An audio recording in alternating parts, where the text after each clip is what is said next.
Good morning बच्चों। Start करते हैं। इस वीक की वर्कशीट है ये entrepreneurship mindset worksheet. Worksheet number 10 है। बच्चे आप सभी 9 से लेकर 12 तक की क्लासेस के लिए हो जाती है वर्कशीट। आप अपना नाम, student name, teacher name and class यहाँ पे मेंशन कीजिएगा। ठीक है। टॉपिक है हमारा दूसरों को समझना, अंडरस्टैंडिंग पार्ट 2। पार्ट 1 में हमने पढ़ा था ना दूसरों को समझने की कला के बारे में काफी कुछ। अगर आपको फिर भी याद नहीं है तो आप EMC की प्लेलिस्ट में आप जा सकते हैं, देख सकते हैं। ठीक है, EMC की प्लेलिस्ट में आप देख सकते हैं ना। पिछली वर्कशीट में हमने अपने परिवार के किसी सदस्य या दोस्त को समझने के लिए उनसे अलग अलग तरह के सवाल पूछे थे ना, और उसकी सहायता से दूसरों को समझने का महत्व तरीका आजमाया था। इस अभ्यास में हम थोड़ा सा और आगे जाएंगे और अपने आसपास की समस्या को सुलझाने के लिए दूसरों को समझते हुए कैसे काम किया जाए ये प्रयास करेंगे। तो स्टेप 1, चलिए एक चित्र बनाते हैं। एक चित्र बनाने से स्टार्टिंग है ये। नीचे बॉक्स में अपने घर के आसपास या स्कूल या अपनी किसी मनपसंद जगह का चित्र बनाना है आपको। ठीक है, कोई भी बना सकते हैं आप इसे। मान लीजिए घर के आसपास का हिस्सा बनाना चाहते हैं आप, स्कूल का चित्र बनाना चाहते हैं, या कोई भी मनपसंद जगह का चित्र यानी मानचित्र आपको बनाना है। और मैप में बनाई गई जगह की ज्यादा से ज्यादा जानकारी आपको लिखनी है। जैसे यहाँ पे उदाहरण दिया हुआ है, आपको देखिए यहाँ मैप बनाना है। ठीक है, तो कैसे बनाना है आप इसकी हेल्प लीजिए। देखिए ये यहाँ पे बना रखा है एक बच्चे ने, तो ये फोटो ली गई है।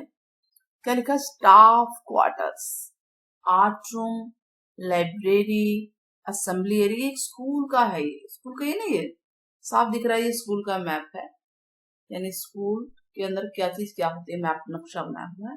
तो स्टाफ रूम यहाँ बना दिया, यहाँ थोड़ी जगह खुली हुई है, यहाँ आर्ट रूम है, थोड़ी जगह छोड़ के लाइब्रेरी। आप अपने स्कूल का भी बना सकते हैं। असेंबली एरिया है, कॉरिडोर ये इतना है, ये कॉरिडोर होता है ना जो बीच की जगह होती है। ये फिर स्टाफ रूम है। ठीक है, क्या लिखा है? ये प्रिंसिपल रूम के बगल में स्टाफ रूम है। और ये स्टाफ क्वार्टर है जहाँ पे रहते हैं लोग, टीचर्स वगैरह जो भी एम्प्लॉइज है।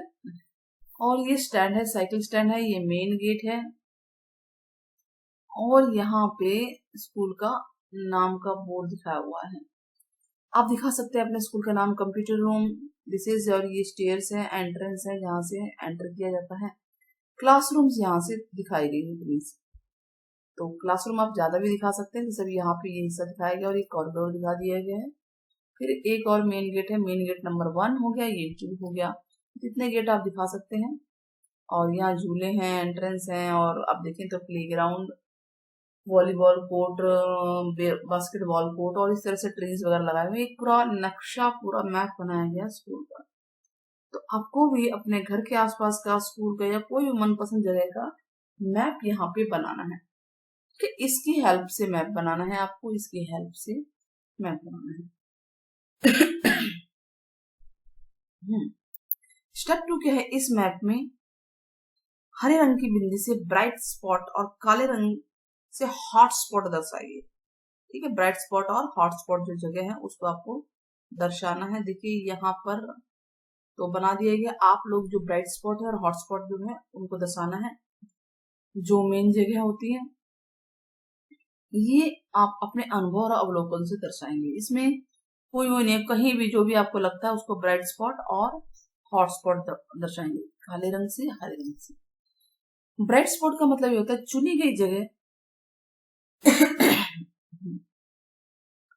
चुनी हुई जगह की अच्छी बातें, जैसे कि खेलने के लिए खूब सारी जगह चाहिए, सुथरे टॉयलेट, साफ सुथरे टॉयलेट होते हैं, सुरक्षित स्थान होता है, उसे ब्राइट स्पॉट कहते हैं। ठीक है, सही जगह तो आप हरे रंग की बिंदी से दिखा सकते हैं। हॉट स्पॉट क्या होता है बच्चे? कि वो जगह जो आपको पसंद नहीं है, जैसे कि जहाँ गंदगी है, रात को अंधेरा है, असुरक्षित है, उसको हॉट स्पॉट कहते हैं। स्टेप 3, आप अपने हॉट स्पॉट की सूची किसी एक मुद्दे को चुन लें और जिस पर आप काम करना चाहेंगे उसके ऊपर कोई भी एक मुद्दा चुन लेते हैं। तो आप चुन सकते हैं। इस मुद्दे पे चुनने के पीछे आपके क्या कारण थे। मान लीजिए कि आपने टॉयलेट ही चुन लिया, ठीक है, टॉयलेट चुन लिया आपने कि कुछ टॉयलेट्स जो है हॉटस्पॉट है, टॉयलेट चुन लिया आप। तो क्या कारण है आप बताएंगे कि भाई, हम बताएंगे कि जो टॉयलेट है, टॉयलेट साफ होना चाहिए, लेकिन साफ सुथरे नहीं अगर है, कहीं पे गंदगी है, रात को अंधेरा है, नहीं मतलब वहां जाने में भी दिक्कत है, स्मेल आ रही है, तो इससे हेल्थ प्रॉब्लम आएगी, हेल्थ प्रॉब्लम आएगी कि नहीं आएगी, हेल्थ इश्यू आएंगे, तो हेल्थ इश्यू आ सकते हैं। तो आपको ये बताना है यहाँ पे कि क्यों आपने आखिर इस टॉयलेट को ही चुना। तो इसकी जगह आप कुछ भी चुन सकते हैं बच्चे, एनी अदर ऑप्शन, लेकिन आपको बताना है कि आपने क्यों चुना है हॉटस्पॉट। जिसने कि यहाँ पे इन्हें हॉटस्पॉट का एक और एग्जांपल है, हमने तो ये लिया है टॉयलेट, तो इन्होंने हॉटस्पॉट का एक लिया है मिड डे मील की बर्बादी, यानी मिड डे मील जो आता है उसकी बर्बादी हुई। हाँ जी, ये भी हॉटस्पॉट हो सकता है, तो आप ब्लैक दिखा सकते हैं, मिड डे मील जहां बढ़ता है वहां पे हॉटस्पॉट ब्लैक बिंदी से। चुने हुए मुद्दे के कारण क्या है, बच्चों को जो खाना पसंद नहीं है वो वेस्ट कर देते हैं, सीधी सी बात है, बर्बादी तो जरूरी होती है।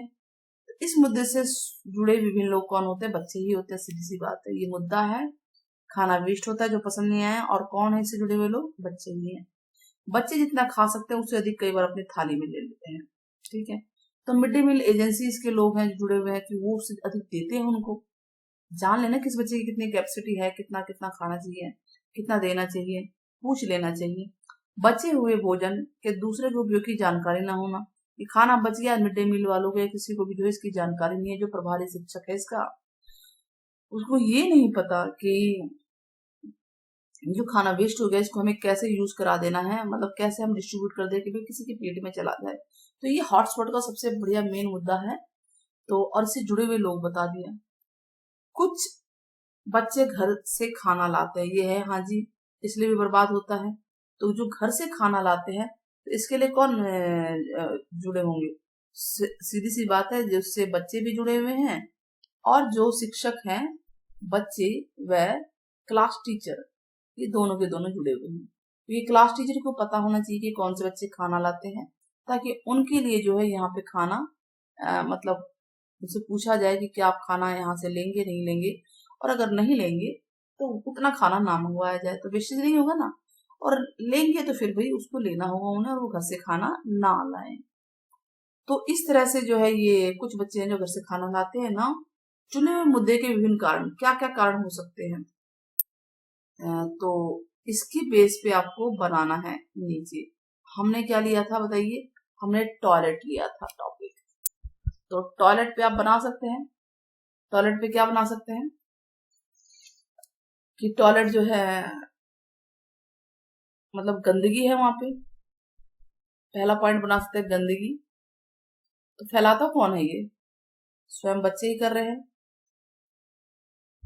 स्वयं बच्चे कर रहे हैं गंदगी, और इसके लिए जिम्मेदार सफाई कर्मचारी भी, क्योंकि वो सफाई समय पे नहीं कर रहे हैं, सफाई कर्मचारी। तो इस तरह से आप लिख सकते हैं। आप मान लीजिए, ठीक है, गंदगी हो गई, सही जगह की जानकारी ना होना, मतलब सही से टॉयलेट का कैसे इस्तेमाल किया जाए, सही, जिसको आप बताएंगे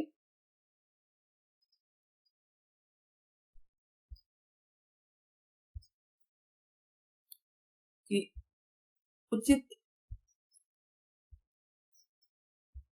प्रकार, ये थोड़ा सा गलती हो जा रही है, उचित प्रकार से प्रयोग की, ये दूसरे कॉलम में आएगा, प्रयोग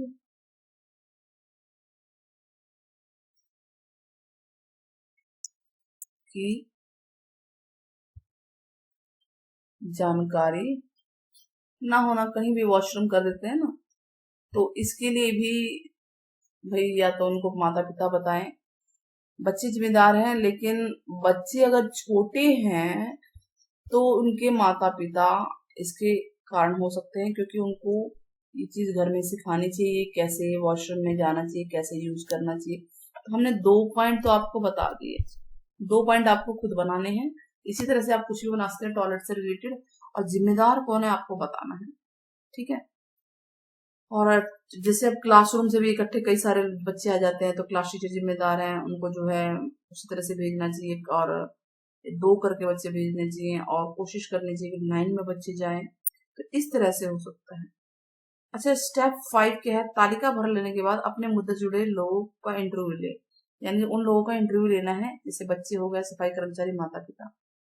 ठीक है, इंटरव्यू लेने के समय लोगों से समस्या जो भी लोगों से समस्या समझने का प्रश्न करें कि क्या समस्या आई है और क्यों।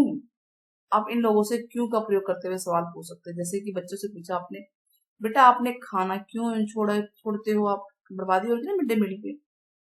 तो मिड डे मील एजेंसी से पूछ सकते हो कि क्या आपने बच्चों को खाने के बारे में सुझाव लिया उनसे, और नहीं लिया तो क्यों नहीं लिया। प्रभारी शिक्षक से पूछ सकते हैं कि आपके हिसाब से बच्चों को खाना क्यों नहीं पसंद है। तो इस तरह से क्वेश्चन जो है पूछे जा सकते हैं। टॉयलेट से रिलेटेड भी आपको जो है आप अपने मुद्दे से जुड़े लोगों से बात करके क्या आपको उसके बारे में क्या जानकारी मिली, तो यहाँ पे आप इनसे पूछेंगे। सबसे पहले तो बच्चे से पूछ लेंगे कि बच्चे आपको क्या पता है कि टॉयलेट में का यूज कैसे किया जाता है, और इस तरह से। फिर सफाई कर्मचारी से कि भाई क्यों सफाई नहीं है, सफाई कर्मचारी से आप ले सकते हैं विचार। और अभिभावक यानी माता पिता से भी आप पूछ सकते हैं कि आपने क्यों नहीं सिखाया बच्चे को कि कैसे टॉयलेट का प्रयोग करना चाहिए, किस तरह से टॉयलेट में जाना चाहिए। होता है ना बच्चे कई बार गलत जगह टॉयलेट कर लेते हैं। तो इस तरह से हमने टॉयलेट एक वर्ड ले लिया, आप कोई भी टॉपिक ले सकते हैं और यहाँ पे उसके बारे में लिखिए। लोगों से इंटरव्यू लेते समय आपने अपने कम्युनिकेशन संचार की क्षमता के बारे में क्या सीखा। हमने देखा कि हमने जो है हम बताएंगे कि हमने लोगों से बात की तो हमने क्या देखा कि हम पहले लोगों के बारे में जान रहे हैं ना। हम लिखेंगे हमने लोगों की बात सुनी और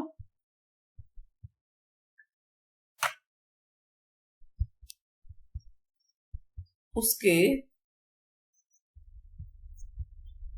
अनुसार क्या किया हमने, तैयार क्या किया बताइए, जानकारी एकत्रित की। ठीक है ना, जानकारी एकत्रित की।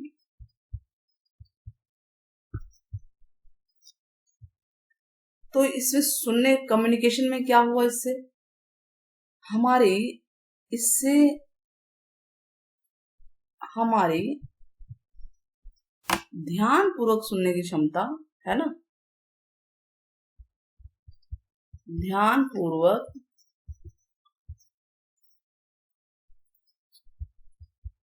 सुनने की क्षमता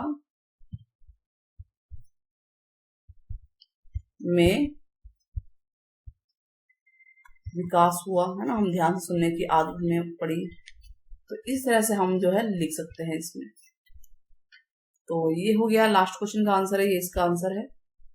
और यहाँ पे भी आप इसके आंसर बता सकते हैं पॉइंट वाइज।